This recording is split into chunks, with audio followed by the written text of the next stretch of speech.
नमस्कार साथियों, मैं सचिन गुप्ता आपके अपने यूट्यूब चैनल पर स्वागत करता हूं। आज हम लोग एक महत्वपूर्ण टॉपिक यानी बिहार स्पेशल में बिहार के इतिहास के बारे में अध्ययन करेंगे, जो न केवल आपकी जो 71 बीपीएससी है के साथ साथ बिहार के जितने भी अन्य एग्जाम हैं, वनडे एग्जाम जितने भी हैं, जैसे टीचर भर्ती हुई, साथ साथ पुलिस का जो हुआ एग्जाम, उन सभी में एक उन सभी में जो बिहार की हिस्ट्री है यानी बिहार का जो इतिहास है वो एक महत्वपूर्ण सेक्शन है। इसके बारे में हम लोग अध्ययन आज करेंगे। तो चलिए शुरुआत करते हैं बिना देरी के, और हम उम्मीद करते हैं कि आप लोग सभी पूरी एकाग्रता के साथ हमारे साथ बने रहेंगे। चलिए पहले शुरुआत करते हैं। तो हम पहला प्रश्न देखें। पहला प्रश्न पूछ रहा है कि प्राचीन काल में बिहार को किस नाम से जाना जाता था। प्राचीन काल में बिहार को किस नाम से जाना जाता था। आप हमने हमारे साथ सारे ऑप्शन को देखिए, उसके बाद इसको हल करने का प्रयास करिए। देखो पहला ऑप्शन दिखा रहा है कि मगध। प्राचीन काल में बिहार को किस नाम जाना जाता। ऑप्शन है आपके मगध, दूसरा ऑप्शन है अंग, तीसरा ऑप्शन है मगध, सॉरी पहला ऑप्शन मिथिला, दूसरा अंग, तीसरा मगध और चौथा बज्जी।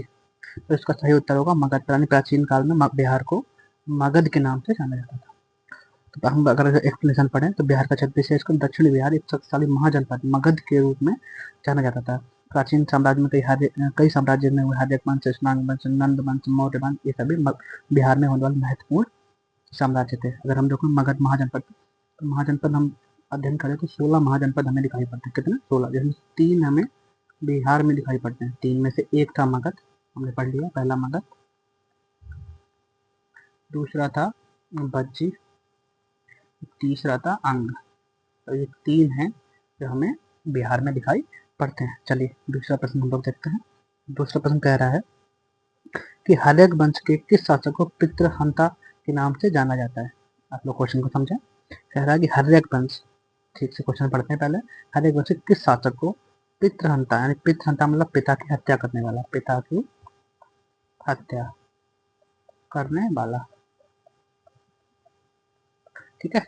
तो आपके ऑप्शंस दिखाई पड़ते हैं, बिंबिसार, अजातशत्रु, उदयन और शिशुनाग। तो अगर हम लोग क्रम देखें तो पहला राजा जो हुआ था हर्यक वंश का वो बिंबिसार था। उसका पुत्र हुआ अजातशत्रु, उसका पुत्र हुआ उदयन, और शेषनाग वंश का इससे कोई लेना देना नहीं, क्योंकि ये शेषनाग वंश से रिलेटेड है। तो इसका सही उत्तर हो जाएगा, हम लोग पढ़ते हैं अजातशत्रु, क्योंकि अजातशत्रु ने अपने पिता बिंबिसार की हत्या की। अजातशत्रु की हत्या उसके पुत्र उदयन ने की। इसी कारण जो हर्यक वंश है इसको हम लोग पितृहंता वंश के नाम से भी जानते हैं। तो इसका सही उत्तर आपका हो जाएगा अजातशत्रु। और एक्सप्लेनेशन पढ़ते हैं। तो अजातशत्रु ने अपने पिता बिंबिसार की हत्या करके मगध की गद्दी संभाली, इसी कारण उसे पितृहंता कहा जाता है। चलिए अब तीसरे प्रश्न की ओर आगे बढ़ते हैं। तो तीसरा प्रश्न पूछ रहा है किस शासक ने पाटलिपुत्र अर्थात आधुनिक पटना की को मगध की राजधानी बनाया। तो सिंपल पूछ रहा है कि जो मगध की राजधानी पाटलिपुत्र बनी थी उसकी स्थापना किसने करी। आपको समझ आ गया होगा क्वेश्चन। अभी हम लोगों ने पढ़ा था, क्या पढ़ा था कि जो हर्यक वंश था, हर्यक वंश में हमने राजा पढ़े थे, कौन सा? बिंबिसार, जो उसका संस्थापक था। दूसरा राजा हमने पढ़ा अजातशत्रु, जिसे हम लोगों ने अभी पितृहंता के नाम से पढ़ा। तीसरा हमने पढ़ा उदयन, ठीक है। तो जो अजातशत्रु और बिंबिसार थे, इनके समय इसकी राजधानी थी राजगृह। क्या राजधानी थी बच्चों? राजगृह, ठीक है। अब पूछता है कि पाटलिपुत्र किसके समय बनी। तो पाटलिपुत्र जो बनी थी वो उदयन के समय, जो तीसरा राजा था उदयन, उदयन के समय मगध की राजधानी पाटलिपुत्र बन गई थी, ठीक है। हम लोग एक्सप्लेनेशन पढ़ लेते हैं। तो एक्सप्लेनेशन कह रहा है कि जो उदयन था उसने अजातशत्रु का पुत्र था। गंगा और सोन, दो महत्वपूर्ण नदी, इनको देखो पढ़ो, आराम से याद करना है आप लोगों को। गंगा और सोन नदियां, किसका संगम पूछा जाए अगर पूछ ले, जो पाटलिपुत्र है वो कैपिटल ऑफ मगध किन दो नदियों के किनारे, किन दो नदियों के संगम पर स्थित है। तो उसका उत्तर हो जाएगा गंगा और सोन। क्या ना उत्तर हो जाएगा? गंगा और सोन, ठीक है। मैं उम्मीद है आपको क्लियर आंसर हो गया होगा, समझ भी गए होंगे। अब हम लोग अगर चौथे प्रश्न की तरफ बढ़ते हैं अपने, तो पूछ रहा है, चौथा प्रश्न कह रहा है जैन धर्म के 24वें तीर्थंकर महावीर स्वामी का जन्म स्थान कौन सा है। तो हम लोग को पता है कि जैन धर्म में टोटल 24वें तीर्थंकर हुए। 23 में कौन थे? पार्श्वनाथ, याद कर लीजिए बच्चों, 23 में थे पार्श्वनाथ, ठीक है। आपको क्लियर हो गया होगा। 23 में तीर्थंकर थे पार्श्वनाथ, 24 में पूछा, 24 में महावीर थे। तो इनका पूछता है कि जन्म स्थान क्या है। तो इसके ऑप्शन हैं आपके पास पावापुरी, कुंडनबन, वैशाली यानी कुंडग्राम, और बोधगया, ठीक है। तो आप सभी का उत्तर हो जाएगा वैशाली का कुंडग्राम, उत्तर सी। ठीक है, इसका एक्सप्लेनेशन पढ़ लेते हैं हम लोग। तो महावीर स्वामी जी का जन्म कुंडग्राम में हुआ था। 42 वर्ष की आयु में ज्ञान प्राप्त हुआ और इनका निधन पावापुरी में हुआ था। ठीक है, तो 2 क्वेश्चन यहाँ पे पढ़ते हैं। इनका जन्म कहाँ हुआ, हम लोगों ने पढ़ा है अभी, कुंडग्राम। ये कहाँ है, वैशाली में। ठीक है, उनकी मृत्यु कहाँ हुई, तो वो हमको याद हो गया, पावापुरी। ठीक है, 2 क्वेश्चन हमने एक साथ आपको करा दिए। जन्म कुंडग्राम, मृत्यु पावापुरी। उम्मीद है आपको याद हो गए होंगे। एक बार हम लोग क्विक रिवीजन भी कर लेंगे लास्ट में, जब हम लोग सेशन को खत्म करेंगे, जिससे आपको एक बार पूरी क्लैरिटी आ जाए। अगला प्रश्न हम लोग 5वें प्रश्न को बढ़ते हैं। 5वां प्रश्न कह रहा है कि मौर्य साम्राज्य के संस्थापक चंद्रगुप्त मौर्य की राजधानी कहाँ थी। ठीक है, कह रहा है कि मौर्य साम्राज्य की स्थापना किसने करी थी, चंद्रगुप्त मौर्य ने। इसके जो गुरु थे, जिनको हम लोग बहुत फेमस हैं, उनका नाम था कौटिल्य। कौटिल्य की सहायता से धनानंद को पराजित करके चंद्रगुप्त मौर्य ने मौर्य साम्राज्य की स्थापना करी थी। अब ये ऑप्शन अगर आपके देखे थे, तो इसका कह रहा है ऑप्शन राजगिरी, दूसरा ऑप्शन कह रहा है पाटलिपुत्र, तीसरा कह रहा है वैशाली, चौथा कह रहा है ऑप्शन चंपा। तो चंद्रगुप्त के समय जो उसकी राजधानी थी, वो क्या राजधानी थी बच्चों, पाटलिपुत्र। और पाटलिपुत्र की स्थापना किसने करी थी, आपको याद ही होगा, थोड़ी देर पहले हमने ऊपर पढ़ा था। तो पाटलिपुत्र की स्थापना उदयन ने करी थी। ठीक है, तो चंद्रगुप्त मौर्य के समय इसकी कैपिटल क्या थी, पाटलिपुत्र। तो देखते हैं क्या एक्सप्लेनेशन भी पढ़ाते हैं आपको। चंद्रगुप्त मौर्य धनानंद नंदवंश को, नंदवंश का शासक था धनानंद। ठीक है, धनानंद अंतिम शासक था, उसको अपने गुरु कौटिल्य की सहायता से पराजित किया और मौर्य साम्राज्य की स्थापना करी। तो मौर्य साम्राज्य की स्थापना की और पाटलिपुत्र, किसको, पाटलिपुत्र को अपने विशाल साम्राज्य की राजधानी बनाया। उम्मीद है आपको याद हो गया होगा। ठीक है, हम अपने छठे प्रश्न की ओर बढ़ते हैं। तो छठा प्रश्न कह रहा है, क्या कह रहा है बच्चों, अशोक के किस शिलालेख में कलिंग युद्ध और उसके पश्चाताप का वर्णन है। आप सभी ने पढ़ा होगा कि अपने जो राजा बना था, तो राज्याभिषेक के 9वें वर्ष क्या किया था अशोक ने, कलिंग युद्ध किया था। ठीक है, कलिंग उड़ीसा में है, कलिंग वॉर किया था। ठीक है, बहुत ही भीषण युद्ध था और युद्ध के पश्चात उसने बौद्ध धर्म को अपना लिया। ठीक है, कहा जाता है कि उसका हृदय परिवर्तन हो गया और उसने पश्चाताप के रूप में फिर कभी ना युद्ध करने की शपथ ली। तो हम लोग को देखते हैं कि उसने जगह जगह पर कई शिलालेख अपने अभिलेखों को पूरे राज्य में उसने लगवाया था, तो उसका वर्णन मिलता है हम लोग। तो हम ये पूछ रहे सवाल, कलिंग युद्ध का वर्णन हमें और उसके पश्चाताप का वर्णन किस शिलालेख में मिलता है।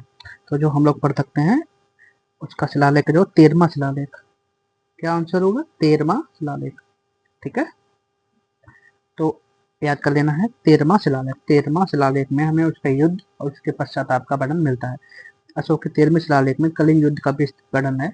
इस युद्ध में भीषण हिंसा के कारण अशोक का हृदय परिवर्तित हुआ और उसने धम्म की नीति, कौन सी नीति बच्चों, धम्म की नीति। अगर सवाल आ जाए तो धम्म की नीति अशोक ने क्यों क्यों अपनाई, तो उसका आंसर हो जाएगा कलिंग युद्ध में भीषण हिंसा। कलिंग युद्ध की भीषण हिंसा के पश्चात हृदय परिवर्तन, क्या हुआ बच्चों, हृदय परिवर्तन हुआ और उसके पश्चात उसने धम्म की नीति अपना दी। और इससे इस कलिंग का युद्ध धम्म नीति के जो अपनाने की बात है, इन सभी का वर्णन हमें 13वें शिलालेख में मिलता है। ठीक है, उम्मीद है सभी को क्लियर हो गया होगा। और हम लोग अगले प्रश्न सवाल नंबर 7 की तरफ बढ़े। तो सवाल कह रहा है, गुप्त वंश के किस शासक को भारत का नेपोलियन कहा जाता है। ठीक है, गुप्त वंश के किस शासक को भारत का नेपोलियन कहा जाता है। ठीक है, भारत का नेपोलियन। ठीक है, सवाल है, चंद्रगुप्त फर्स्ट, चंद्रगुप्त प्रथम, समुद्रगुप्त, चंद्रगुप्त द्वितीय और कुमारगुप्त। ठीक है, इसका सही उत्तर हो जाएगा समुद्रगुप्त। क्या उत्तर हो जाएगा, समुद्रगुप्त। समुद्रगुप्त ने जितने भी युद्ध लड़े थे, पर वो कभी नहीं हारा, एक भी युद्ध समुद्रगुप्त कभी नहीं हारा। इसी कारण उसको भारत का नेपोलियन कहा जाता है। ठीक है, भारत का नेपोलियन किसको कहा जाता है, समुद्रगुप्त को। और ऐसा किसने कहा, अगर सवाल आ जाए कि भारत के नेपोलियन को, समुद्रगुप्त को भारत का नेपोलियन का नाम किसने दिया, तो इसका उत्तर हो जाएगा B.A. स्मिथ। ये थे एक इतिहासकार थे, B.A. स्मिथ। उन्होंने भारत के जो समुद्रगुप्त था, उसकी सैन्य सफलताओं और विजयों के कारण से भारत का नेपोलियन का नाम दिया। ठीक है, तो इसके 2 उत्तर हो जाएंगे। जैसे अगर सवाल आ जाए कि भारत का नेपोलियन कौन, तो उत्तर समुद्रगुप्त। सवाल आ जाए समुद्रगुप्त को भारत का नेपोलियन किसके द्वारा कहा गया, तो इसका उत्तर हो जाएगा B.A. स्मिथ। उम्मीद है आप सभी समझ गए होंगे और चलिए हम लोग आगे बढ़ते हैं। ठीक है, अभी तक हम लोगों ने 7 सवाल पढ़े हैं और लास्ट में हम लोग रिवाइज भी कर लेंगे, क्विक रिवीजन जिसे बोलते हैं, जिससे आपको सारे एक बार क्लियर हो जाए। अगला सवाल 8वां सवाल है। सवाल है कि प्रसिद्ध चीनी यात्री फायान किसके शासनकाल में भारत आया था। ठीक है, प्रसिद्ध चीनी यात्री फायान, क्या नाम है? फायान। ठीक है, चीनी यात्री। देखो 2-3 सवाल एकदम क्लियर हो जाना चाहिए। ये अरबी नहीं, फारसी नहीं, ये चीनी यात्री है। नाम क्या है? फायान। ठीक है, आपके ऑप्शन दिखाई पड़ते हैं, चंद्रगुप्त मौर्य, दूसरा ऑप्शन समुद्रगुप्त, तीसरा ऑप्शन हर्षवर्धन और चौथा ऑप्शन समुद्रगुप्त द्वितीय। ठीक है, इसका सही उत्तर हो जाएगा चंद्रगुप्त द्वितीय। ठीक है, जिसने विक्रमादित्य की उपाधि ली थी। ठीक है, अब क्लियर हो गया होगा कि फायान चंद्रगुप्त द्वितीय यानी विक्रमादित्य के समय भारत में आया था, जो कि एक चीनी यात्री था। इसने पाटलिपुत्र और नालंदा के जो मठों हैं उनका दौरा किया, में बौद्ध धर्म पर महत्वपूर्ण विवरण प्रस्तुत किया। एक और चीनी यात्री था जिसका नाम था चीनी यात्री चीनी हुएनसांग। क्या नाम था बच्चों? हुएनसांग। ठीक है, हमने पढ़ा हुआयन, अब हम लोग पढ़ते हैं थोड़ा सा एक्स्ट्रा जानकारी हुएनसांग के बारे में। हुएनसांग अगर सवाल आ जाए हुएनसांग किसके शासनकाल में आया था, तो हुएनसांग हर्ष के शासनकाल में आया था। ठीक है, आप लोग ऐसे याद कर सकते हैं, हुएनसांग मतलब हा और हर्ष। ठीक है, दोनों हा हा। आपको एक मतलब ट्रिक है, आपको याद हो जाएगी मेरे ख्याल से। तो दोनों आपको नाम याद हो गए हुए, फायान चंद्रगुप्त द्वितीय, चंद्रगुप्त द्वितीय विक्रमादित्य की उपाधि थी। चीनी आती दूसरा हुएनसांग हर्ष के समय भारत में आया। ठीक है, चलिए आगे बढ़ते हैं हम लोग। 9वां क्वेश्चन देखते हैं कि एक महत्वपूर्ण, बहुत ही महत्वपूर्ण प्रश्न है, इसको स्टार बना लीजिए आप लोग। कह रहा है कि नालंदा विश्वविद्यालय, स्टार बना लेते हैं हम लोग। कह रहा है नालंदा विश्वविद्यालय, नालंदा विश्वविद्यालय की स्थापना किस गुप्त शासक ने की। ठीक है, तो पहला सवाल यहाँ से अगर बन जाए कि किस वंश के शासनकाल में नालंदा विश्वविद्यालय की स्थापना हुई, तो पहला उसका उत्तर हो जाएगा गुप्त वंश। ठीक है, उत्तर हो जाएगा गुप्त वंश। ठीक है, और दूसरा अगर हम सवाल आ जाए, दूसरा सवाल बन जाए कि जैसे इसमें पूछा गया कि किस शासक ने गुप्त वंश के शासक ने नालंदा विश्वविद्यालय की स्थापना की। ठीक है, आपके ऑप्शन यहाँ पे दिखाई पड़ रहे होंगे आपको, कुमार गुप्त फर्स्ट। ठीक है, दूसरा ऑप्शन आपको दिखाई पड़ रहा होगा स्कंद गुप्त, तीसरा ऑप्शन दिखाई पड़ रहा होगा बुद्ध गुप्त, चौथा ऑप्शन है विष्णु गुप्त। तो इसका सही उत्तर हो जाएगा कुमार गुप्त। क्या उत्तर हो जाएगा बच्चों? कुमार गुप्त फर्स्ट। ठीक है, पहला, इसका पहला उत्तर यानी ए आंसर ही इसका सही उत्तर है, इसका नाम है कुमार गुप्त। तो अगर इसमें 2 सवाल बन सकते हैं आपके, क्लियर हम लोग कर दें इसको, तो 2 सवाल बन सकते हैं। क्या क्या बन सकते हैं 2 सवाल? ये पहला सवाल आपसे बन सकता है कि नालंदा विश्वविद्यालय की स्थापना किस वंश के शासक के द्वारा की गई। तो कौन सा किस वंश का नाम पूछे तो आपका वंश हो जाएगा गुप्त वंश। क्या हो जाएगा बच्चों? गुप्त वंश। अगर वो दूसरा सवाल पूछेंगे नालंदा किस राजा ने की, राजा का नाम पूछे, तो आपको नाम हमने बताया है कुमार गुप्त। ये एक बहुत ही बिहार स्पेशल का महत्वपूर्ण सवाल है और कई विभिन्न परीक्षाओं में पूछा गया है। ठीक है, आपके एक्सप्लेनेशन भी पढ़ लेते हैं। तो 5वीं शताब्दी में कुमारगुप्त शासक प्रथम ने, गुप्त शासक कुमारगुप्त प्रथम ने की, जो कि एक प्रसिद्ध बौद्ध शिक्षा केंद्र था। कौन सा केंद्र था? बौद्ध शिक्षा का केंद्र था नालंदा विश्वविद्यालय। अगर एक से सवाल आपको बताया जाए तो नालंदा जो विश्वविद्यालय हमने पढ़ा है इसको नष्ट किसने किया था, तो हम लोग पढ़ते हैं बख्तियार बख्तियार खिलजी। बख्तियार खिलजी नामक एक योद्धा हुआ था, उसने जो जितने भी नालंदा था और हमारे जो पाल शासकों के द्वारा बनवाए गए अवंतपुरी महाविहार था, इन सभी को बख्तियार खिलजी ने नष्ट कर दिया था। उम्मीद है आपको याद हो गया होगा, क्लियरिटी आ गई होगी। वंश किसने? गुप्त वंश। शासक का नाम पूछे तो कुमार गुप्त फर्स्ट। और नष्ट किसने किया, जो कि एक्स्ट्रा इन्फॉर्मेशन है आपके लिए, उसका नाम है बख्तियार खिलजी। ठीक है, हम लोग आगे बढ़े। चौथा 10वां सवाल पढ़ते हैं। उदंतपुरी, जो कि मैंने अभी आपको बताया था, उदंतपुरी शिक्षा केंद्र किस राज्य में स्थित है। ठीक है, उदानपुरी शिक्षा केंद्र किस राज्य में स्थित है, तो सबसे पहले समझ लेते हैं हम लोग। उदानपुरी एक बौद्ध शिक्षा केंद्र था, बौद्ध शिक्षा केंद्र। ठीक है, क्या नाम था, मतलब क्या था? बौद्ध शिक्षा केंद्र था। आपके ऑप्शन है बंगाल, बिहार, उड़ीसा, गुजरात। जैसे मैंने आपको ऊपर ही बताया था कि उदानपुरी की स्थापना उड़ीसा में, सॉरी ये सारे सॉरी सॉरी सॉरी उदानपुरी शिक्षा केंद्र की स्थापना गोपाल ने उदंतपुर में की थी, जो कि बिहार में पड़ता है। ठीक है, हम लोग बिहार स्टेशन पढ़ रहे हैं, तो ये कहाँ पड़ता है? उदंतपुर बिहार में की थी। इसी के नाम पे इसका नाम पड़ा उदंतपुरी शिक्षा केंद्र, और ये बौद्ध शिक्षा केंद्र था।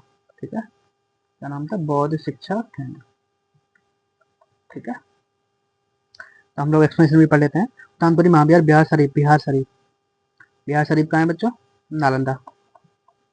कहाँ है? नालंदा। नालंदा था, बिहार शरीफ के उदंतपुर में था। इसका जिला आज वर्तमान जिला है नालंदा। इसकी स्थापना पाल वंश के शासक गोपाल ने की। अब एक्स्ट्रा इन्फॉर्मेशन आपको बताई जाए तो पाल वंश का संस्थापक जो था वो गोपाल ही था, यानी पहला शासक था गोपाल, और इसी ने उदंतपुरी की स्थापना की। ठीक है, हम लोग आगे बढ़ते हैं। आगे बढ़े तो दूसरा सवाल यानी 11वां सवाल देखते हैं हम लोग। क्या कह रहा है कि विक्रमशिला विश्वविद्यालय, ये कहाँ है बच्चों? विक्रमशिला विश्वविद्यालय कहाँ है? भागलपुर में। ठीक है, भागलपुर में है। ऑप्शन से आपके किसने बनवाया? तो गोपाल तो हो नहीं सकता, क्योंकि हमने पढ़ा है गोपाल ने उदंतपुरी बनवाया था। क्लियर करें आप लोगों के लिए एक बार दोबारा से। ये देखिए, गोपाल ने उदंतपुरी बनवाया था। आपके अलग ऑप्शन है गोपाल, धर्मपाल, देवपाल, और चौथा ऑप्शन है महिपाल। इसका जो सही आंसर है वो है धर्मपाल। क्या नाम है? धर्मपाल। B, B Dharampal, Dharampal. तो एक्सप्लेनेशन पढ़ लेते हैं हम लोग कि विक्रमशिला विश्वविद्यालय की स्थापना 8वीं सदी में पाल वंश के धर्मपाल ने की थी। हमने आपको 3 पढ़ाए। क्या नाम पढ़ाए? एक हमने आपको पढ़ाया था नालंदा, बस साम्राज्य, साम्राज्य बाद में करते हैं, आपको पहले एक बार सारे खत्म कर लेते हैं। ठीक है, सवाल नंबर हम लोग आ गए हैं 12 पे। अब हम 12 नंबर सवाल पे पढ़ते हैं। कह रहा है कि किस तुर्की शासक ने नालंदा विश्वविद्यालय को नष्ट किया, जो कि हमने आपको पहले ही पढ़ा दिया था। ठीक है, यहाँ भी पढ़ लेते हैं, आपको पता ही होगा आंसर। ऑप्शन है आपके महमूद गजनवी, मोहम्मद गौरी, बख्तियार खिलजी, अलाउद्दीन खिलजी। आपको पहले हमने बताया था कि बख्तियार खिलजी ने जितने भी नालंदा विश्वविद्यालय था, उदयनपुरी महाविहार था और विक्रमशिला विश्वविद्यालय था, इन तीनों को ही एक ही ने नष्ट किया। उसका नाम था बख्तियार खिलजी। पढ़ लेते हैं हम लोग। कुतुबुद्दीन ऐबक का सेनापति था बख्तियार खिलजी। और कुतुबुद्दीन ऐबक कौन है? जिसने गुलाम वंश की स्थापना करी। ठीक है, दिल्ली सल्तनत हम लोग पढ़ेंगे आगे, तब बताएंगे आपको।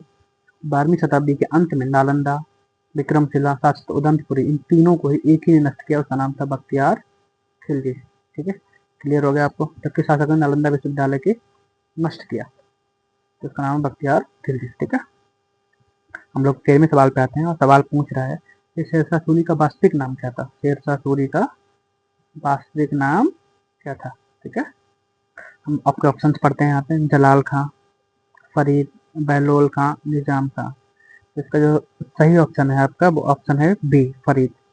क्या नाम है बच्चों? फरीद।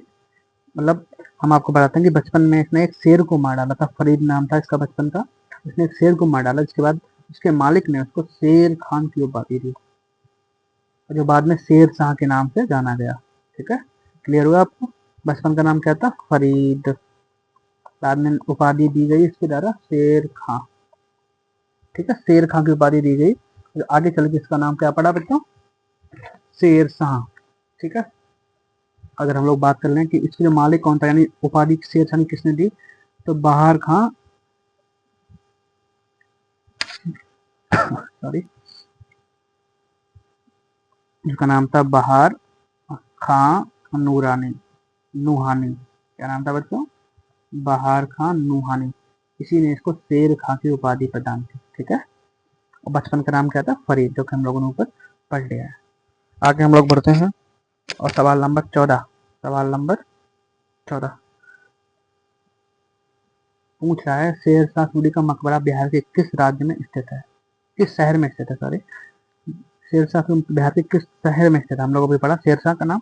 शेरशाह का मकबरा कहाँ स्थित है? आपके ऑप्शन है पटना, गया, सासाराम, भागलपुर। तो आपका सही उत्तर हो जाएगा बच्चों सासाराम। सासाराम में शेरशाह सूरी का मकबरा स्थित है। ठीक है, तो आप डिफरेंस बढ़ लेते हैं। शेरशाह सूरी का मकबरा सासाराम में स्थित है, जो कि कृत्रिम झील के चारों ओर बना हुआ है। ठीक है, कहाँ बना हुआ है? कृत्रिम झील के चारों ओर बना हुआ है शेरशाह सूरी का मकबरा। इसके अलावा अगर हम बात करें कि शेरशाह सूरी ने और क्या क्या बनवाया, तो हम लोग देख सकते हैं कि शेरशाह सूरी के द्वारा एक रोहतासगढ़ का किला, रोहतासगढ़ का किला, ठीक है। साथ ही साथ दिल्ली में किला ए कोहना, किला ए कोहना मस्जिद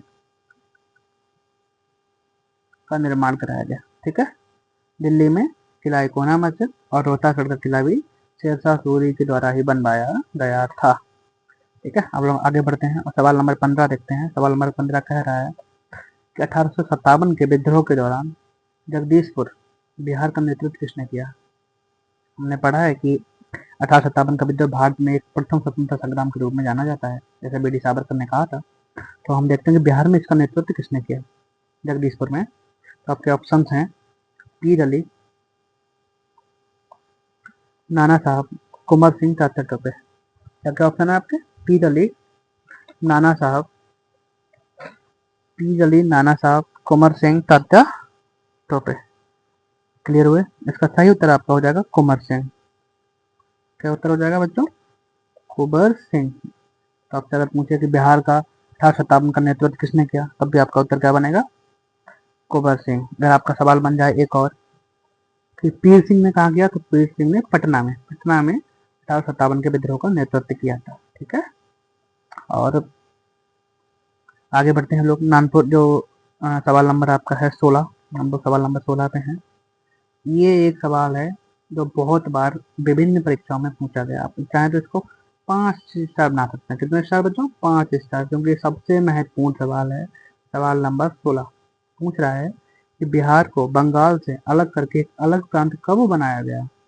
अलग प्रांत कब बनाया गया? आपके ऑप्शन दिए गए हैं 1905, 1912, 1936, 1947।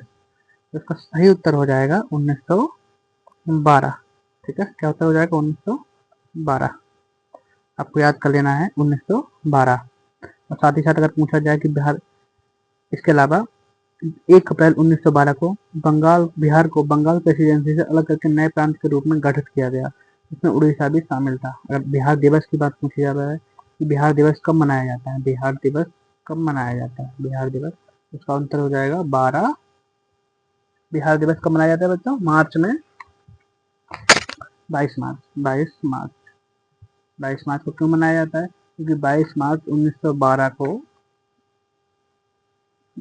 बंगाल से बिहार को अलग करने की घोषणा की गई थी। 1 अप्रैल को ये विभाजन अस्तित्व में आया था। क्लियर? ठीक है। बिहार दिवस 22 मार्च, ठीक है। हम लोग आगे बढ़ते हैं और अगला सवाल हम लोग देखते हैं। एक बहुत महत्वपूर्ण सवाल है। विभिन्न परीक्षाओं पीसीएस, मतलब बिहार पीसीएस यानी जिसे हम लोग बीपीएससी बोलते हैं, इसमें कई बार पूछा हुआ ये सवाल है कि बिहार के अलग प्रांत कब बनाया गया। इसके अलावा हम लोग देखते हैं 1936 का डेट याद कर लें। 1936 को बिहार व उड़ीसा दो अलग अलग प्रांत बने, ठीक है, अलग अलग प्रांत बने, ठीक है। और एक इन्फॉर्मेशन आपको दी जाए तो बस 2000 में झारखंड, क्या झारखंड को बिहार से अलग किया गया, ठीक है। अगला सवाल हम लोग देखते हैं। सवाल नंबर 17। ये देखो, हमने आपको ऊपर ही बताया था, नीचे वही सवाल दोबारा पूछ लिया गया है। सवाल कह रहा है कि किस वर्ष बिहार को उड़ीसा से अलग करके प्रांत बनाया गया। आपको पता ही होगा, मैं ऊपर आपको पहले ही बता दिया था। ऑप्शन है आपके 1935, 1936, 1947 और 1950। तो आपका सही उत्तर हो जाएगा 1936। हमने आपको पहले ही बताया था। तो हम लोग पढ़ लेते हैं एक्सप्लेनेशन भी। भारत शासन अधिनियम 1935, ठीक है। हम लोग आगे project line government of India act 1935। इसमें बहुत सारे व्यापक प्रावधान किए गए थे। उनमें एक प्रावधान ये था कि बिहार को उड़ीसा से अलग करके अलग अलग दोनों प्रांतों को अलग अलग प्रांत बना दिया जाएगा। तो 1 अप्रैल, क्या तारीख थी? 1 अप्रैल को बिहार व उड़ीसा को तो अलग अलग प्रांतों में विभाजित किया गया, ठीक है। अगला हम लोग सवाल पढ़ते हैं। सवाल नंबर 18। सवाल नंबर 18 कह रहा है कि महात्मा गांधी का प्रथम सत्याग्रह आंदोलन चंपारण किस वर्ष हुआ था, ठीक है। तो आपके ऑप्शन है 1915, 1917, 1919 और 1920। आपका सही उत्तर हो जाएगा बच्चों 1917, चंपारण सत्याग्रह, ठीक है। चंपारण सत्याग्रह बिहार में हुआ था। इसका महात्मा गांधी माने माननीय जी महात्मा गांधी को जो आमंत्रण था बिहार आने का, बिहार आने का जो आमंत्रण दिया गया था वो किसके द्वारा दिया गया? राजकुमार शुक्ल ने महात्मा गांधी को बिहार आने का आमंत्रण दिया। और चंपारण सत्याग्रह क्यों हुआ? इसको हम लोग बोलते हैं तीन कटिया प्रथा। क्या बोलते हैं बच्चों? तीन कटिया प्रथा। इसका तात्पर्य यह था कि जैसे हमारे पास 20 कट्टा कोई भूमि है, कितना बच्चों? 20 कट्टा भूमि है, तो उसमें से 3 कट्टा, मिनिमम 3 कट्टा नील की खेती करना अनिवार्य था। ठीक है, जिसका बाकी किसान विरोध कर रहे थे, जबकि बाकी जो जमींदार थे वो अंग्रेजों के साथ मिलकर उनका शोषण कर रहे थे और मजबूरन नील की खेती के लिए उनको मजबूर किया जा रहा था। इसी का वो लोग विरोध कर रहे थे। इसी वक्त में राजकुमार शुक्ल ने महात्मा गांधी को बिहार आने का आमंत्रण दिया और महात्मा गांधी के बिहार आने पर 1917 में चंपारण आंदोलन शुरू हुआ। उम्मीद है पूरी बात क्लियर समझ आ गई होगी। ऑप्शन सबके पूछे कि आमंत्रण किसने दिया, तो उसका ऑप्शन मिल जाएगा राजकुमार शुक्ल ने। चंपारण आंदोलन का नेतृत्व किसने किया, उसका उत्तर हो जाएगा महात्मा गांधी ने। चंपारण आंदोलन कब शुरू हुआ, उसका उत्तर हो जाएगा 1917 में। चंपारण आंदोलन कहाँ हुआ, तो उसका उत्तर हो जाएगा बिहार में हुआ। उसका कारण क्या था, तो वो था तीन कटिया प्रथा।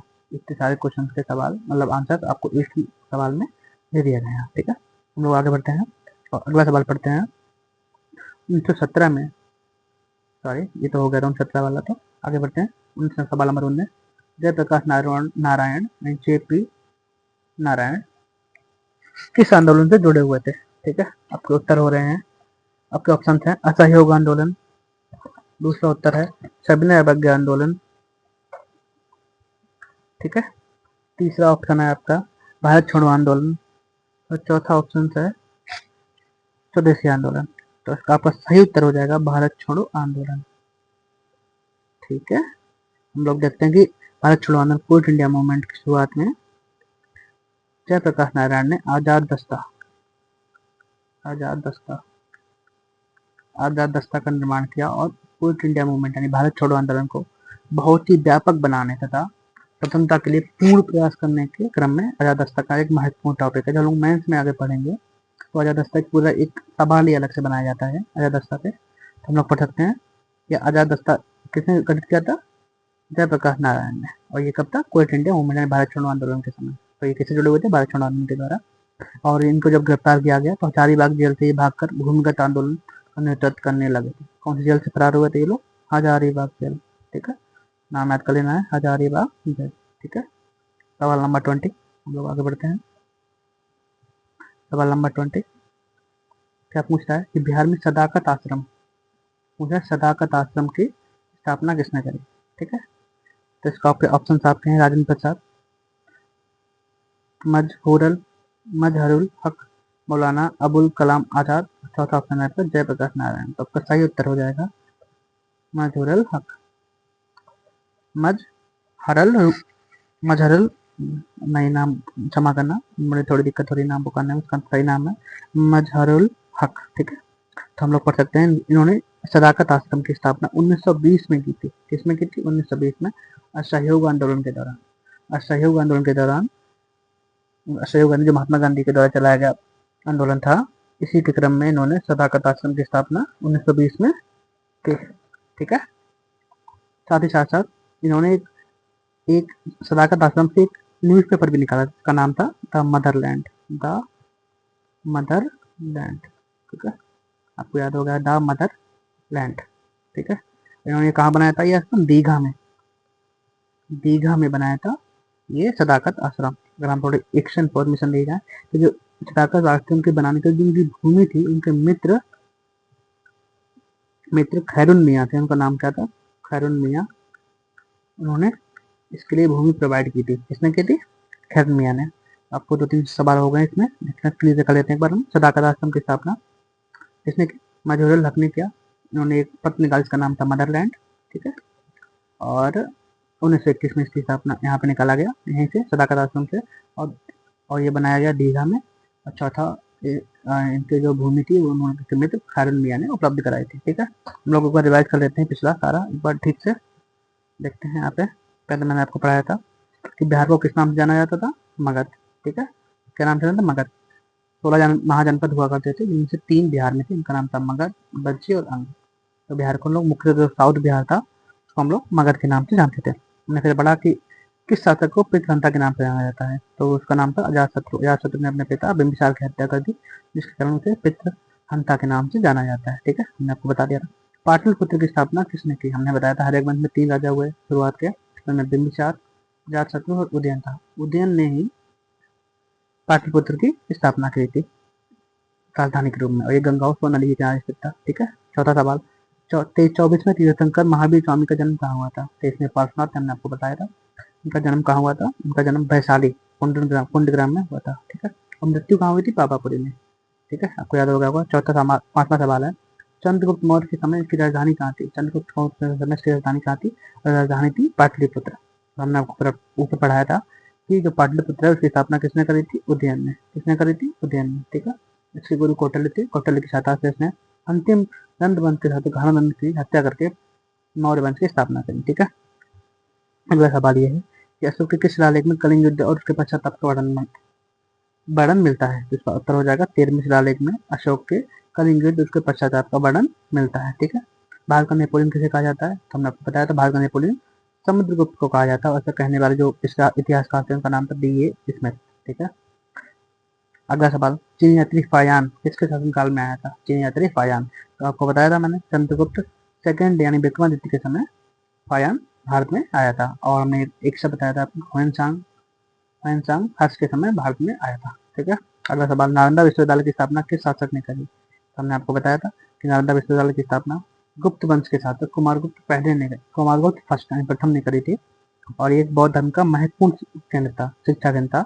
उसको नष्ट बख्तियार खिलजी ने किया था। ठीक है, अगला हम पढ़ते हैं कि उदानपुरी, क्या पढ़ते हैं, उदानपुरी एक शिक्षा केंद्र किस राज्य में स्थित है। हम लोग बिहार स्थित पढ़ रहे हैं, तो ऑब्वियस है कि ये बिहार के बारे में ही सवाल होगा।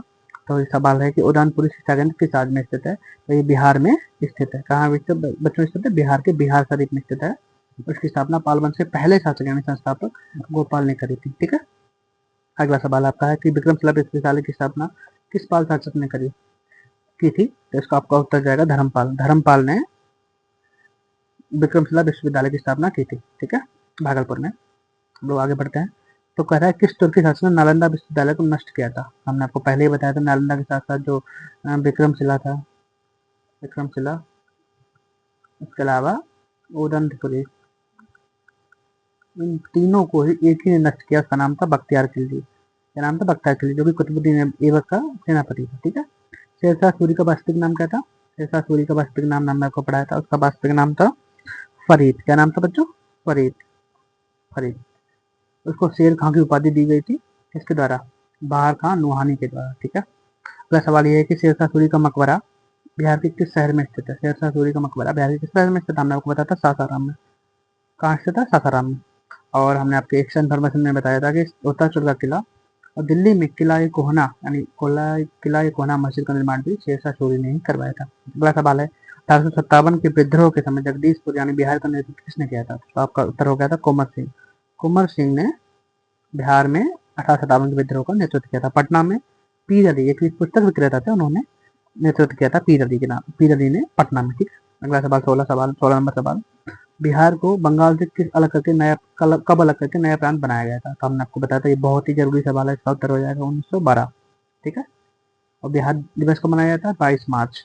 कब मनाया जाता है, 22 मार्च। ठीक है, इसके अलावा हमने आपको बताया था, क्या बताया था बच्चों, कि बिहार और उड़ीसा को अलग करके एक नया प्रांत अलग, दोनों मतलब बिहार और उड़ीसा को अलग अलग प्रांत के रूप में कब बनाया गया था। इसका उत्तर हो जाएगा 1936। ठीक है, बिहार और उड़ीसा को अलग 1936 में बनाया गया। उसके बाद 2000 में झारखंड भी बिहार से अलग हो गया। ठीक है, सवाल नंबर 17, हमने आपको पहले ही बता दिया 1936 हो जाएगा इसका उत्तर। कब बिहार को उड़ीसा से कब अलग किया गया, 1936 में। गवर्नमेंट ऑफ इंडिया एक्ट 1935 के तहत।